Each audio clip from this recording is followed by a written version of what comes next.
I'm 88 years old. At this age, you don't have time to sugarcoat things. Politeness becomes a useless luxury, and all you have left is the truth. No matter how ugly, no matter how painful. For decades, society has sold us a romantic lie about family. They tell us a child's love is unconditional, that we should give everything for them, down to our last drop of blood. Well, listen to me closely, because what I'm about to tell you is going to turn your stomach.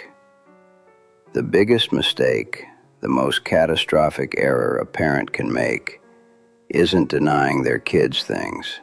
No. The biggest mistake is giving them everything while you're still breathing. When you hand over your life's work, your blood, sweat, and tears, to hands that don't know what it costs to earn it, you aren't securing your future. You're buying your own eviction notice. I signed a piece of paper thinking, like a naive old fool, that I was doing them a favor, thinking I was paving the way for them. And in reality, without knowing it, I signed my own living death warrant. Today, I'm going to tell you how I took it all back, how I used the exact same law they hoped to use against me, to leave them completely empty-handed. I'll tell you about my revenge. But first you need to understand my hell, because nobody turns to stone just for the fun of it. We have to go back 5 years. I was 83. I still had that foolish energy of wanting to leave everything tied up with a bow, as the guys from my generation used to say. I remember that November morning at the estate attorney's office in Manhattan. It was freezing outside, but the office smelled of mahogany, expensive leather, and old paper. My lawyer at the time had put the fear of God in me about taxes. "Anthony," he said, "if something happens to you tomorrow, estate taxes are going to bankrupt your kids. The smartest move is to transfer the deed to them now. You get peace of mind, and so do they." And there they were, my 2 kids, Charlie and Martha, sitting next to me, looking at me with a devotion that I now know was pure theater. I remember the cold, heavy feel of the gold pen the lawyer handed me. I remember my daughter's radiant smile when I signed my name on that deed. They hugged me. "Dad, you're the best. Thanks for always looking out for us." Oh God, I felt so proud. I walked out of that office feeling like a triumphant patriarch, a good father, a man who had fulfilled his mission on earth.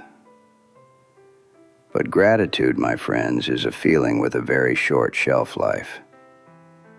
At first, I didn't notice the change. Things stayed the same, the Sunday family dinners, the noise of the grandkids running down the hall. But little by little, almost imperceptibly, the well started to run dry. The first month, they canceled a Sunday. "We're swamped, Dad, next week for sure." The next month, 3 weeks went by without a single visit. "The kids have a soccer tournament, Dad, you know how it is." Visits turned into phone calls. Half-hour phone calls shrank to text messages every couple of weeks. "You good? Okay, love you."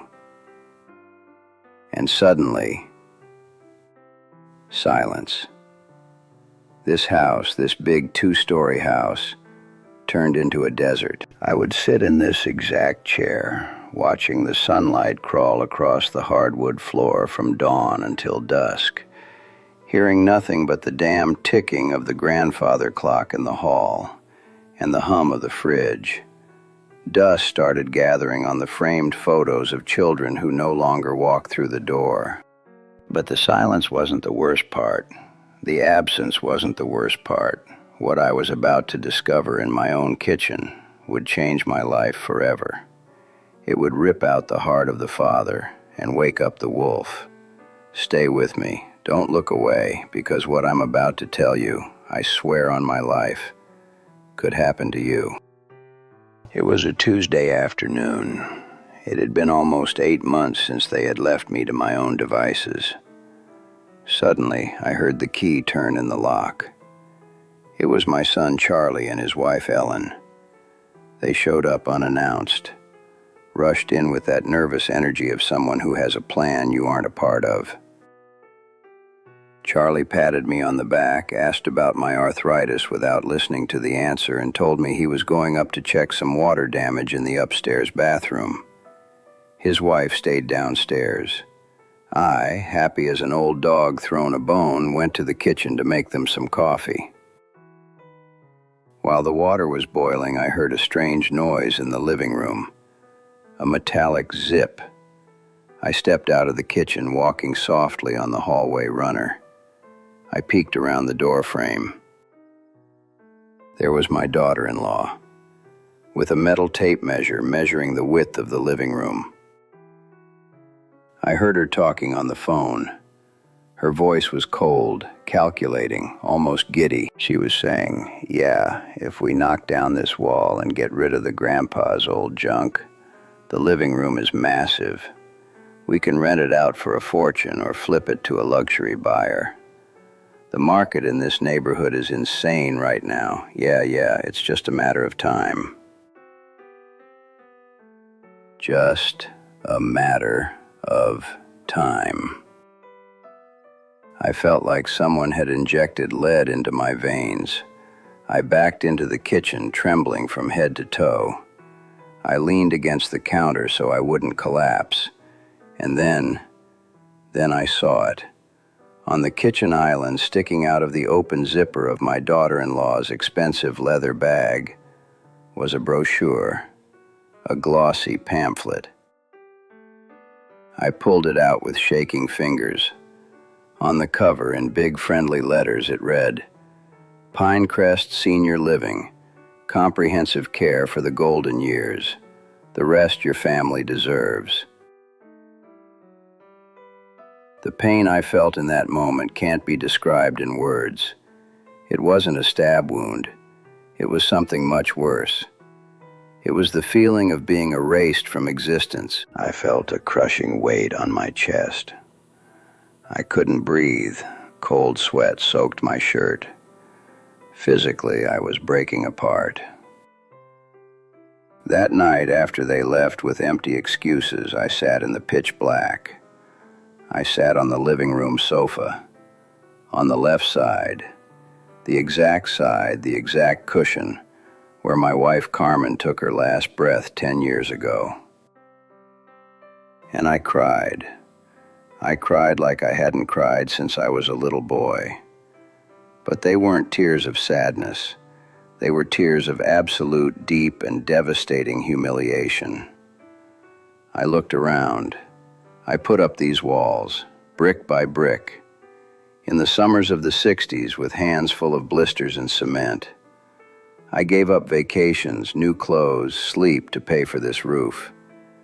And now in my own house, I was nothing but a ghost, an obstacle, a piece of old furniture in the way of a future renovation. They were waiting for me to die, or worse, they wanted to lock me away in a white room smelling of bleach, sedated and forgotten, so they could cash in on the bricks I sweat for. I thought my heart was going to stop that very night on that sofa. I thought the grief would kill me before dawn. But pain, when it truly hits rock bottom, transforms into something else. Listen closely to what I did next. Because that night, the harmless old grandpa died, and my salvation was born. When the sun came through the window the next morning, my tears had dried, and with them, any trace of naivety I had left was gone. A cold, dark, razor-sharp clarity settled into my mind. I understood the cruelest truth of the human condition. Unconditional love is a fairy tale myth when there's money, real estate, and inheritances involved. Money poisons the blood. My kids didn't see me as a father anymore. They didn't see the man who taught them how to ride a bike, or the man who paid for their college by working double shifts. They saw me as an annoying tenant, a tenant who wasn't paying rent and was taking too long to vacate the property. I looked at my hands, my knuckles deformed by hard labor. I wasn't a victim. I was the master of my own fate. I absolutely refused to spend my last years backed into a corner by the greed of the very people I gave life to. If they wanted to play business, if they wanted to treat our family like a real estate transaction, perfect, we were going to play. But I was going to set the rules. I turned all my sadness, all my depression, into pure, raw survival instinct. And I put on the best suit I had in my closet. I didn't yell at them. I didn't call them. I didn't cause a scene, crying and demanding explanations. Silence had been their weapon against me, and now silence was going to be my guillotine. I left the house and went to see Artie, an old friend, an old-school New York lawyer, the kind who knows the law inside out and doesn't get intimidated by modern technicalities. I told him everything. I put the deed transfer papers on his desk. Artie read the document, adjusted his glasses, looked at me and smiled, the smile of an old wolf. "Anthony," he said, "your kids are greedy, but they're ignorant. They made a mistake. You see, when I transferred the house, the lawyer included a sacred clause in property law, a life estate. That means that even though they legally own the property, the absolute, total, and untouchable right to live, use, and enjoy this house is mine, and mine alone, until the exact second my heart stops beating. Nobody can kick me out. Not them, not a judge, not the mayor of New York." But Artie went further. He explained a concept my kids didn't see coming: selling the remainder interest. "What does this mean in plain English? It means I found a private investor, a firm with deep pockets. I sold them my kids' future rights to the house. That investor paid me, in cold, hard cash and all at once, an astronomical sum of money. Hundreds of thousands of dollars straight into my bank account for me to spend on myself, on trips, on private nurses if I need them, on prime steak, on oysters, on living like a king for my final years. In exchange, the investor just has to wait. When I pass away, the house will automatically become their property. And my kids? Oh, the beauty of the law. Legally, my kids will still inherit. They remain the heirs. But they'll inherit an empty shell, a piece of real estate that, by an irrevocable contract signed and notarized, already belongs to the investor. I left them with the law on my side and without them being able to do absolutely anything to stop it, completely empty-handed. The day I signed that second document, I felt a peace I can't describe. It wasn't malice, it was poetic justice. I won my dignity back with a stroke of ink. I am incredibly rich in cash. I am untouchable in my home, and the people who betrayed me have been disinherited from the only thing they actually cared about: my bricks. You can't imagine. You can't imagine the look on their faces when, on the day of my funeral, the lawyer opens my will and reads them the reality. But the lesson I want to leave you with today has nothing to do with money or revenge. Listen to me very carefully, you who are watching this. You who are my age or getting close.